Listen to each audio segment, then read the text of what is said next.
Circle of fifths is something you've probably heard talked about before, and it's a really useful kind of shortcut to understanding some rather complicated concepts. And before we get into that, I just want to reflect a little bit about the nature of intervals and get into a little bit of historical stuff, just so you have just a bit of extra background wisdom to apply to some of these things.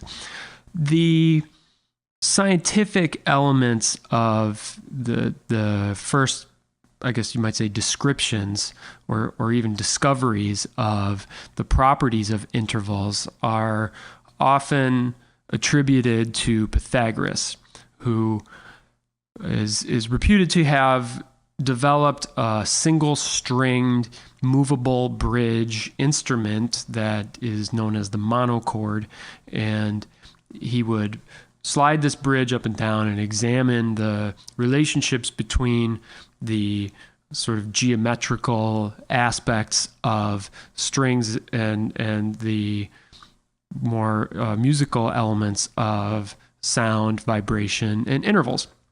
So when he did this, he discovered that the most consonant intervals are represented in terms of frequency by very simple whole number ratios.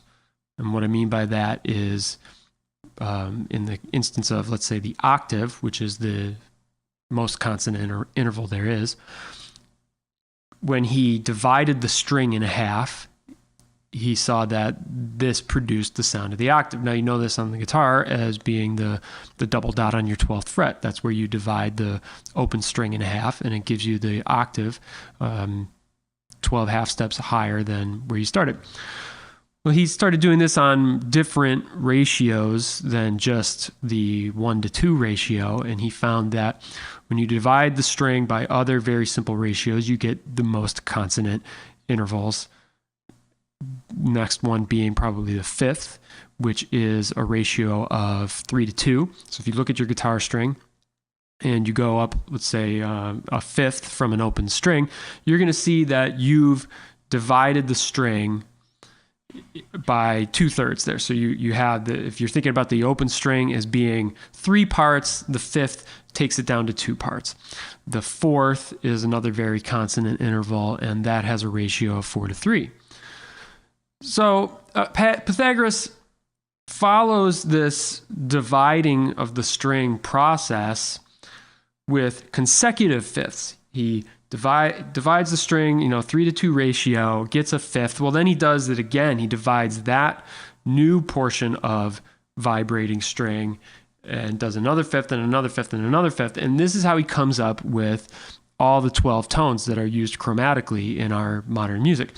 Now, there are a lot of details to that process, and in fact, there's an entire system of tuning called Pythagorean tuning that gives you a substantially different sound, because that's not the tuning that we're using.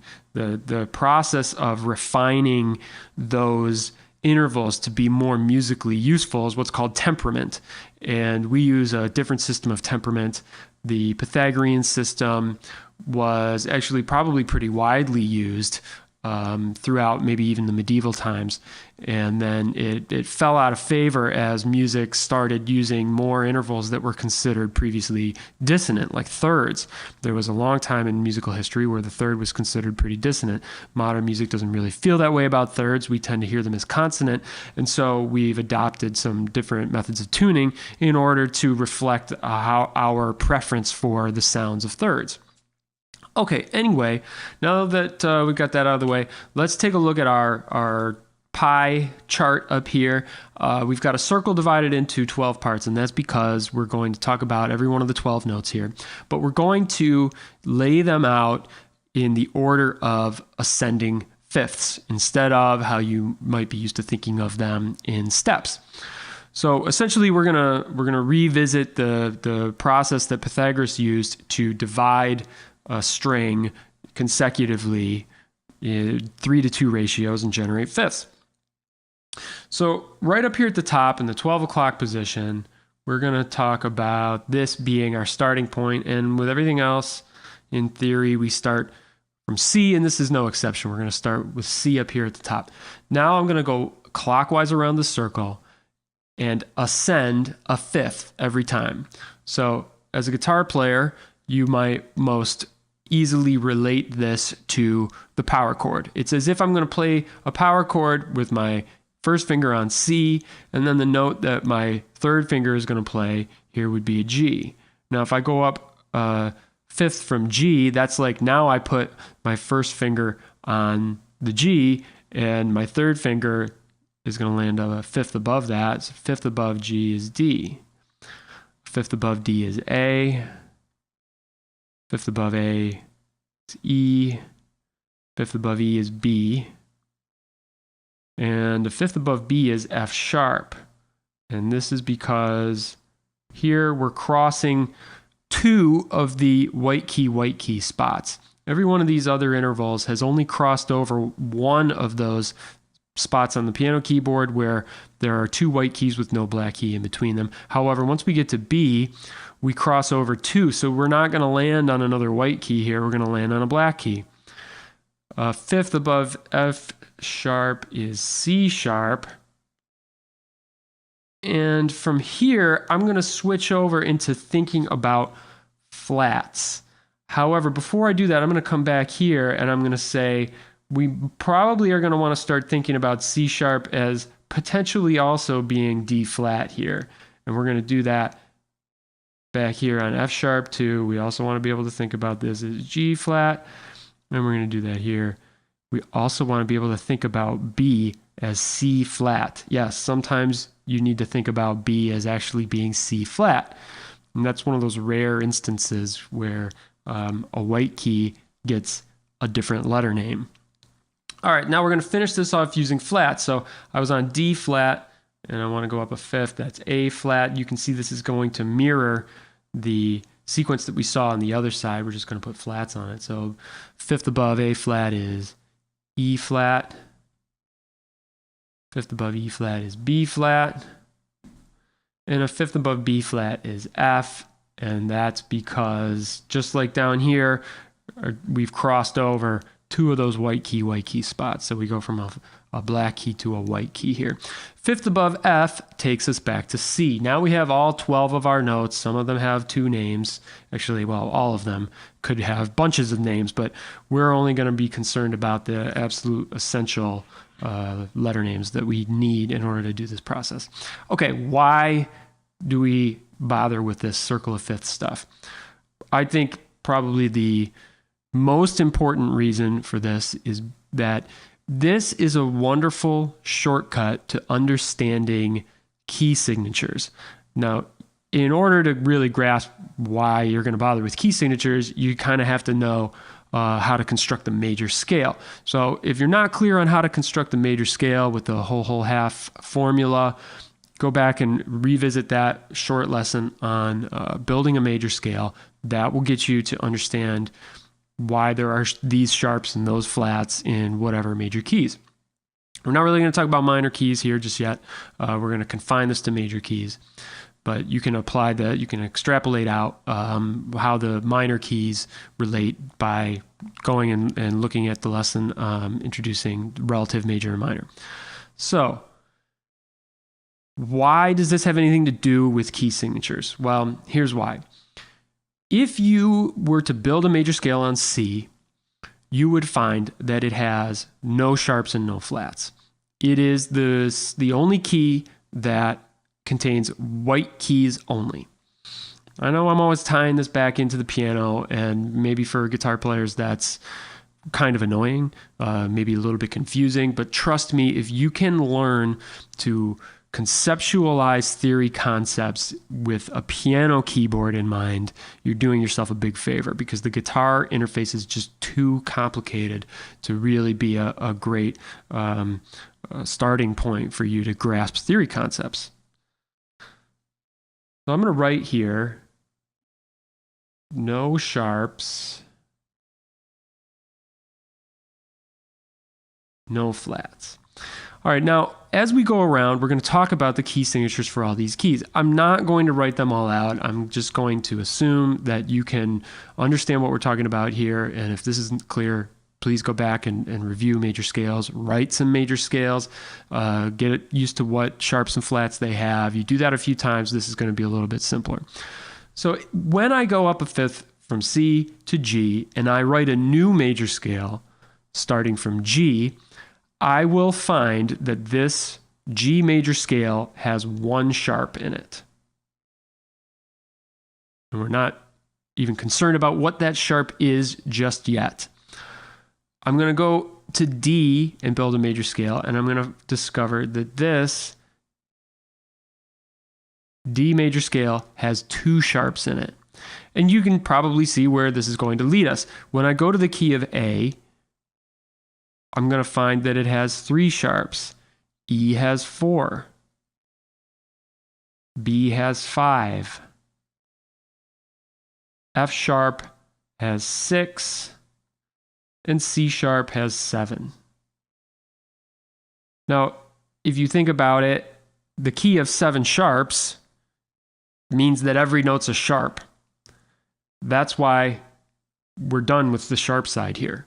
Because if I were going to go further and try to build a scale on G sharp, I would find that it has 8 sharps. And you would rightfully ask yourself, how is this possible? And the way it's possible is that you would be forced to call a note a double sharp, which is frankly ridiculous. And that's why you're never going to see an educated person write a piece of music in the key of G sharp. The key of G sharp, for theoretical purposes, really doesn't exist. And this is why we're going to finish with flat keys over here. All right, so let's back it up.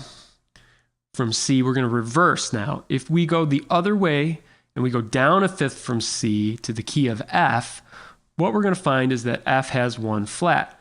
Now, the reason for this is covered in my short video on the major scale. So if you're not clear as to why we would say F has a flat, then you're going to want to go back and just spend 10, 12 minutes, whatever it is, looking at the major scale video. All right, you probably can guess where this is headed. The key of B flat has 2 flats, E flat 3, A flat has 4. Now, if we were to call this key D flat instead of C sharp, we would find that it has 5 flats. This is why most people would prefer to write a piece of music in this key as if it were in D flat and not in C sharp, because I think the average person is going to agree that it's simpler to conceive of a piece of music that has 5 flats, not 7 sharps. Guitar players might be a notable exception to that rule because they're notorious for preferring sharps. Over here, if we were to call this key G flat instead of F sharp, we would find that it has 6 flats. So no advantage one way or the other there. Over here, if we were to call this key C flat, we would find that it has 7 flats. And that's why you probably are not going to see a whole lot of music written in C flat when you could just write it in B. And again, if we were to keep going over here, this note would have to be called F flat, and it would have 8 flats. In other words, one of the notes would be double flat. That's just unwieldy, so we're not going to bother with that. Hopefully, this is relatively clear. I mean, I can't make it perfectly clear without writing every one of these scales out for you. We just don't have time to do that. That's something you should be doing on your own. So please do that. Take the time to write these all out, and you'll see exactly what I mean. All right, there's still a couple things left to cover here because there are some additional benefits from understanding the order that these fifths go. Now, I mean, it's a good thing to just be very automatic about what's a fifth above or below a given note. That's probably the one interval. If you're not going to learn anything else by rote about intervals, at least start getting to the point where knowing a fifth up or down from a given note is somewhat automatic. There is a ton of benefit from being able to do that. And ideally, you would be able to do this with any interval from any note. But let's be realistic. That's a lot of study. So if you're going to start somewhere trying to memorize intervals, start with fifths. Let's look at one additional thing. The key of 1 sharp, okay? If we're going to build this scale, what we will find is that that sharp in the key of G is an F sharp. When we add a sharp by going to the key of 2 sharps, the new sharp that's added in this key is a C sharp. We go to the key of 3 sharps, and the note that is added in this key is a G sharp. So in other words, what's happening here is that the key of G, this sharp, is that note. When we go to the key of 2 sharps, we still have F sharp, but we're adding a new sharp. The new sharp here is this note. The new sharp here is this note. And so forth all the way around, where the new sharp in C sharp would be B sharp, which is, again, kind of a goofy thing to conceive of, and that's why you don't get a whole lot of stuff written in C sharp. All right, so once you do that all the way around to 7 sharps, you can actually memorize the order of sharps. And now, if you're not doing a lot of reading of written music or writing of written music, then this might not be the most useful thing in the world. But if you read a lot of music and you need to be able to look at key signatures and say, boom, I'm in the key of this. This is actually a great shortcut, because now you can look at the key signature to a piece of music and say, oh, I see that there's 5 sharps in this piece of music. At that point, you don't even have to look at what they are. You don't have to sit there and pore over that staff and say, well, that one's F and that one's C. You look at it and you say there's 5 sharps. Oh, I'm in the key of 5 sharps. That means I'm in B. Always. There's hopefully no examples anywhere of a piece of music that has 5 sharps written in a key signature where this does not apply, because that situation would be a mistake. It would be wrong. This is one of these things in music theory that is as close to being set in stone as you can possibly be. So when I look at the key of 4 sharps, 5 sharps, 6 sharps, whatever, I don't have to look at what the sharps are. I just know if there's 6 sharps, I'm in the key of F sharp. And they will always come in the same order. They will always come in this order. So we can write it over here and say the order of sharps is as follows. It's always F, C, G, D, A, E, B. And you will write them in that order on the staff. They always will come in that order. All right, what about flats? In the key of F, I have 1 flat, and that flat is B flat. So you can see the pattern for how this works is a little bit different on the flat side. The key of 1 flat has a B flat in it. When I go to the key of 2 flats, the B flat's still there. I'm adding a new one. The new flat that's added in the key of B flat is this one, E flat. In the key of 3 flats, I have those 2 plus an A flat, and so on and so forth, all the way around until you get to 7 flats. So when I have a piece of music that has 3 flats in it, I don't need to look at them.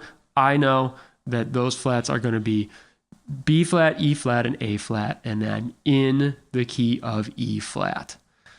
So let's write the order of flats over here.